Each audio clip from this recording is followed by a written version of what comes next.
All right, slightly less frenetic pace this time around. Greetings, companions of all ages, boys, girls, and that Technicolor rainbow in between. I am your host for this channel, Lava Cabin 2000, and I welcome you back to Day 2, or I guess it's going to be Episode 2 at this point, of Let's Play Pikmin 2. Today marks the day we return to the Valley of Repose after our first day there. Just for a quick recap on what you missed, if you're just now tuning in, you're the first, a new viewer. We returned from this planet with our ship, then had our ship sold by our boss, and then our boss sent me and another guy that's never been to this planet to an abandoned planet to get treasure. We did find a treasure, though. It was a battery. To give you an idea of the kind of treasure we're finding, that's a treasure in their world. In all actuality, we got our first above ground treasure. Today we're going to be getting into the second part of the tutorial, and yes, Pikmin 2's tutorial is essentially 2 days. And today we're going to be doing a lot of interesting things. The name of the game is population growth and getting to a certain point in the game early. This is not hard, but man, there'll be problems. I just know it. Anyways, as you might have noticed, the onions touched down with us, as usual. It is morning, toiling for the work of the company. We're going to go ahead and pull out all 20 of our Pikmin here. Thankfully, we start above the onions, so we're good in that regard. Gonna go ahead and activate this. From this point on, we have the ability to damn it. We have the ability to grab no. Get, thank you. You go that way. You come with me. So the goal right now is, for those of you who want to know, the goal is getting to this section right here. Not a hard thing. We do have a day timer. For those of you who are unaware, days in Pikmin 2 last 13 minutes. The same as Pikmin 1 is. So you have that to look forward to. Right now we're just grabbing our red Pikmin numbers up. The optimal number is 70 today, and trust me, there will be some goofy little shenanigans to show you just how different this game is. I'm gonna wait with Olimar here. Gonna grab you guys, start plucking you. You have to wait for that pellet to get up. We need to wait for that 5 pellet to get started. Okay, no, they're both making it. So now I'm just gonna head over here. There's no pellets over there. We need 35 Pikmin to knock down that other bag over there. You can see it off in the distance. And once we grab that bag, we will be able to start working on another section of it, which I think will be pretty easy. Is that plant grown yet? No, it has not. That is unfortunate. Whistling you. If you have both your captains together, you both can actually pluck sprats, which makes sprout plucking a little bit faster. Unfortunately, Olimar seems to be having choice paralysis because he doesn't know which ones to pick. There's 36 right now. Oh, that's the menu button. 1, 2, 3, yes. So, we have all of the other types waiting for this to get done. The day itself will go on for 13 minutes. However, I am not sure I will need to wait that long. Please grow. Please. Please.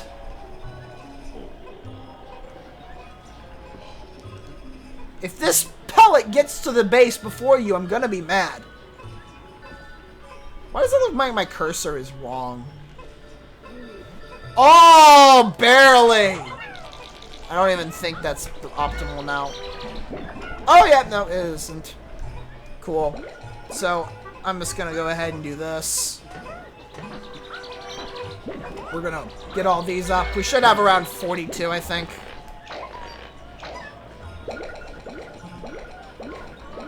I was off by quite a substantial amount.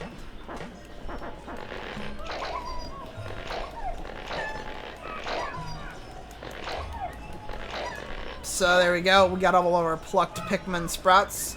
And we are going to go over here and engage. Bag. Engage. Now, what I am about to do is I'm going to be using it as a demonstration to show you just how strong this is. We're going to go ahead and kill you. Dwarf Red Bulborb, he drops a red pellet, and his corpse is also worth 3. I'm going to do this. And then I'm going to disband and grab Olimar. Well, apparently not. So, back in Pikmin 1, I mentioned that outside of fighting Bulborbs and other small insect creatures, you really couldn't do much with your captains. In Pikmin 2... Oh, shit. Pikmin 2 is unlike that. Pikmin 2, you have a lot stronger captains that have the ability to do stuff like what I am currently doing here. There is not a lot, like, outside of boss enemies, there really is not anything that Olimar cannot kill if you give him enough time. And trust me when I say this, there are some enemies that it is just easier to kill with Olimar and Louie than it is to deal with this. There's even upgrades that pertain specifically to the captains that make them better at fighting enemies. And as a result... Oh, shoot. As a result, it's very, very cathartic. It's so powerful and so easy to kill other bigger enemies than what you would be able to just by punching them to death with your captains, which completely negates the ability, like the worry of Pikmin. That sometimes it's optimal. Sometimes it's optimal. Now, it was not optimal in that case. As a matter of fact, it is far easier just to throw Pikmin at that Bulborb. By the way, in case you were curious, that is a red Bulborb. They are not that tough. I think these are probably the weakest versions of the Bulborb enemies. Anyways, we are going to Nenrod over here. This is another piece of treasure. Again, this is the kind of treasure we're working with. 35 to move it. We have all of our Pikmin remaining on it. I'm going to switch to Olimar because I can. Why on earth did a red guy show up there? Okay, now we're good. I was a little confused. So yeah, we are done with enemy fighting. The reason why, by the way, in case you're curious, the reason why I wanted to punch that Bulborb to death is for 2 reasons. Number one, that Bulborb, even though it's not necessarily harder to do it with red Pikmin alone, there is a chance that the Bulborb will actually eat some red Pikmin, and I didn't want to take that chance. At least for the tutorial section. Later on, read next cave area we go to. I'll talk about caves in a minute, because I did mention cave. Anyway, put 2 of you on you just because that's a nice even 40. And we'll take the remaining 30 over to deal with this first gate we have to deal with. Not terrible. And off in the distance, you can see right there, we have our... the main reason why these episodes take so long. And there's our second treasure of the game. Treasure 2 out of 201. No, I will not be keeping track of numbers from here on out. 170 Pokos, the utter scrap.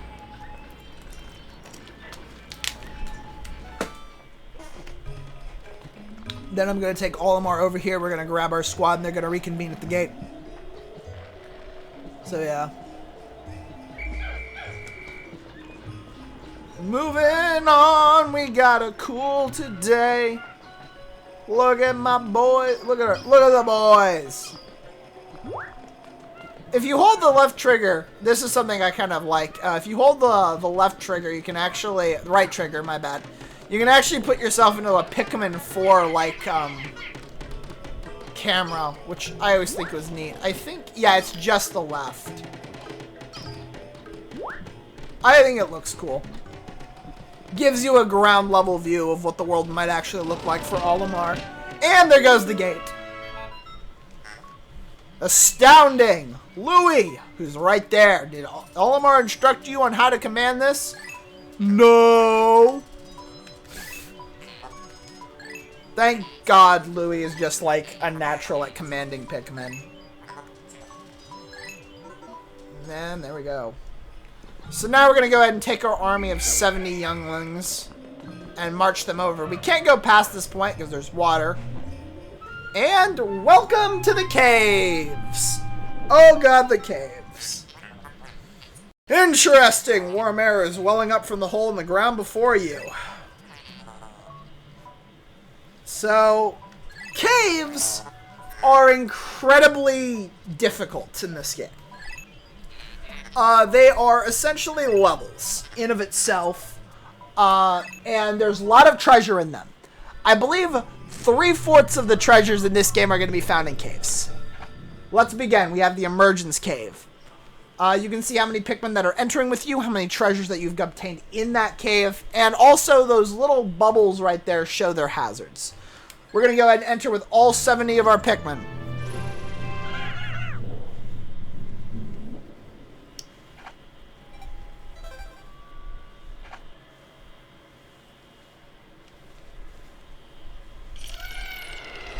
Sublevel 1!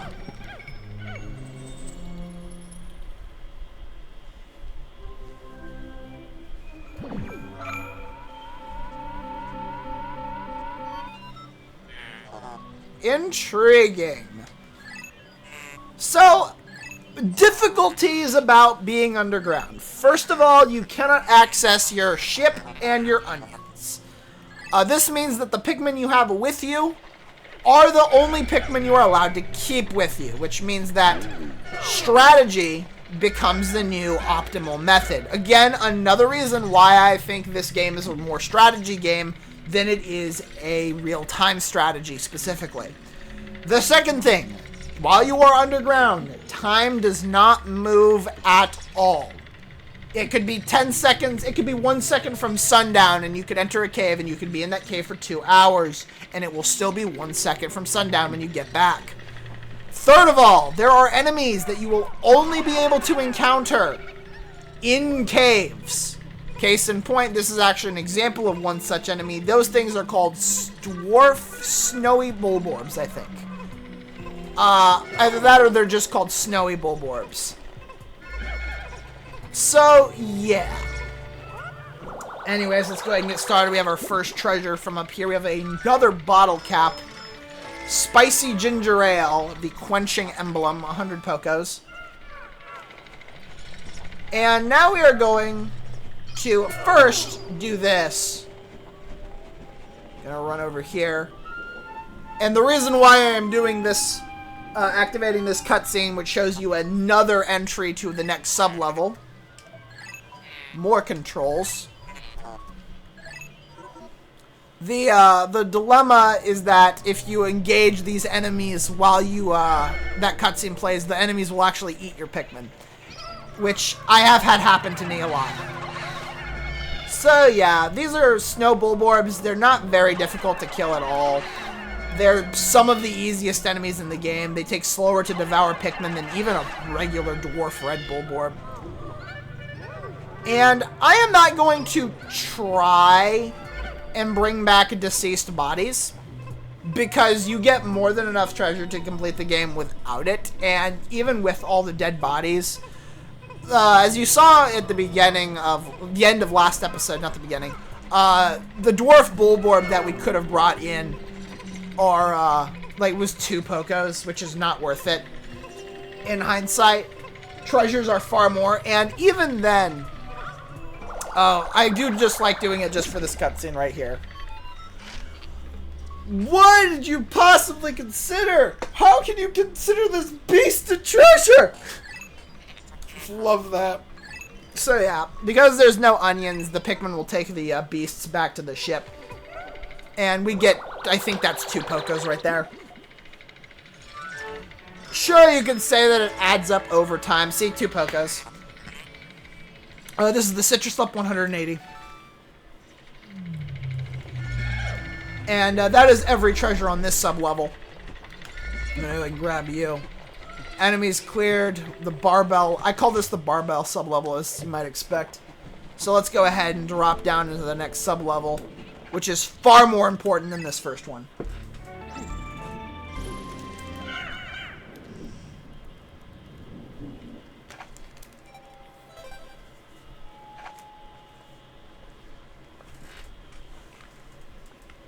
Sub-level 2. My goal for today is to get through the entirety of the Emergence Cave in a single day, because this is actually the final sub-level. It's not that out of there. So we have a final floor type deal. Yeah, we're going to leave, I guess we're not going to leave Olimar here. Alright, cool. We have more snowy bulborbs to fight. It's actually pretty easy to just, it's more optimal to just swarm them. And over here we find the reason why this area is so important, this cave specifically. A half of the globe. It's inconceivable that an immense object has been buried here for so long. The design of the outer shell resembles the surface of the planet as seen from space. Perhaps this can be used for something other than salvage. But how will we ever lift it? I fear that even 100 red Pikmin will be unable to lift it. And, because this game is a smartass, 101. Yep, this game likes doing that to you. So, we have to get 101 Pikmin. This is a problem because the max amount of Pikmin we can have on the field at once is 100.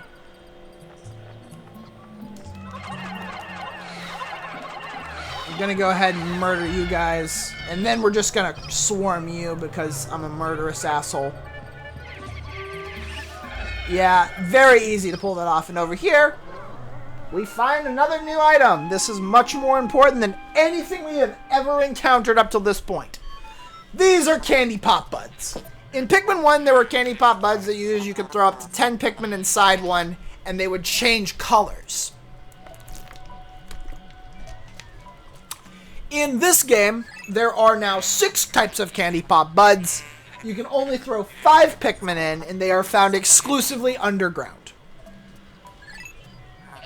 However, what makes these candy pops very interesting, these are violet candy pop buds, is the fact that the violet candy pop buds are not one of the 5 types of Pikmin we have already seen. Which means that we are going to have a brand new type of Pikmin.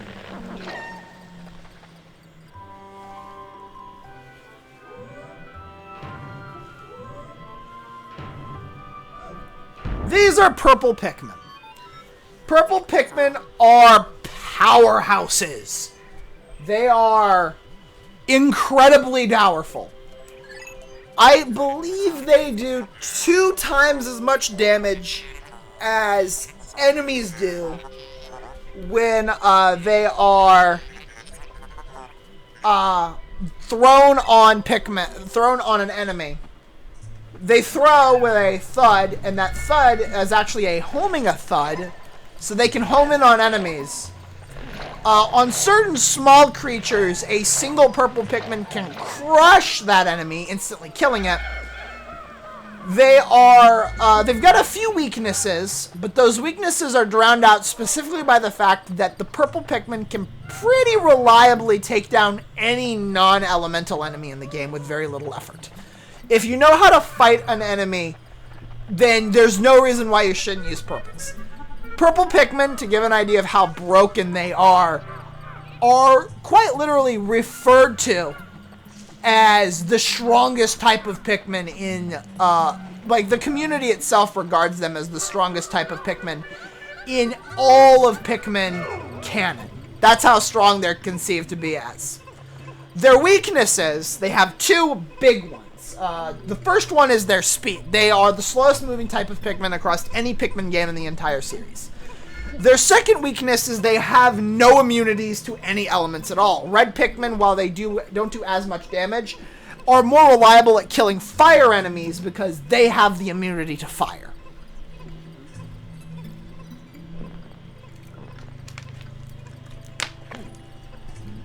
Anyways, we have to wait for this.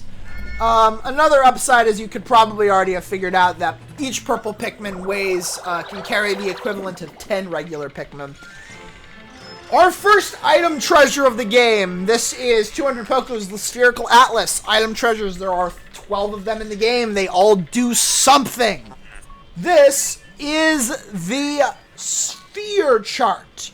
The Sphere Chart actually doesn't do much of anything, but it does unlock a new area, and that is why this is very important to get. And that is the only treasure on the sub-level. So we can just disband our Pikmin groups and head on yonder past the to the geysing area over there. Oh wait, I do want to do one thing. Go running through these shrubberies. Over here there's a 3-leaf clover. We're gonna go ahead and run through this as well. And over here we have a geyser.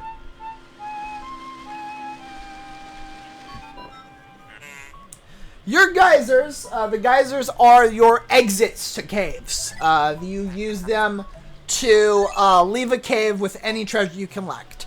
You can also choose to leave a cave manually by going to the start button and going to menu and then selecting give up and escape.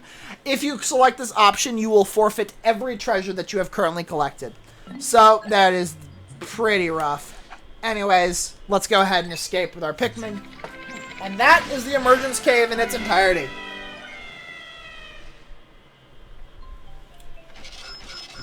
Three treasures, which is the amount that the emergence cave usually has. We have completed no Pikmin deaths. Cave complete. We got 1 beasts for Pokos. And we're going to save our game. And now I hope to fucking God that the game does not, my software does not crash on me. Because we have gotten the sphere chart, the game will actually automatically end the day. So, we can't do any more expeditions.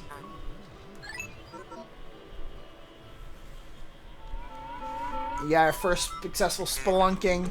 New areas done tomorrow. And the game will automatically force the day to end. I keep...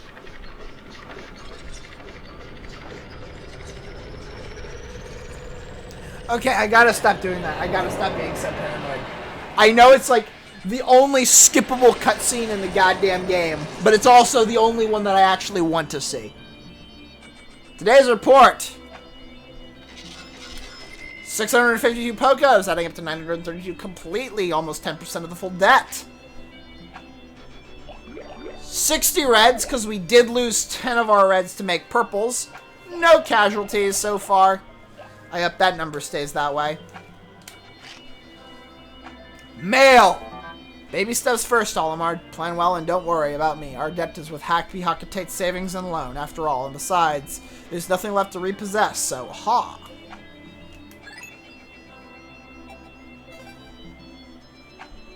And with that, we have unlocked the Awakening Wood, my second favorite area in the game. Although, to be fair, there's only actually 4 areas in this game, so that's not that much to begin with. Going over treasures that we have collected today, we obtained the Citrus Lump, Utter Scrap, Spherical Atlas, and Quenching Emblem. And going over enemies, we got the Red Bulborb, the Snow Bulborb, the Clover, and the Violet Candy Pop Bud. Alright, so that's going to do it for this episode. 1 second, I heard knocking at my door, and I will address that as soon as this video is over. Next time on Pikmin 2, we are going to be heading to the Awakening Wood for the very first time. Going to see if we can get some work done there. If everything goes well, I might be able to get a lot more done than I usually do. So, yeah. Doubt that will be all one episode, though, so get excited. We've got a multi-parter day coming up. Until then, thank you everybody for watching as long as you have. I will see you all in the next video. Later, folks.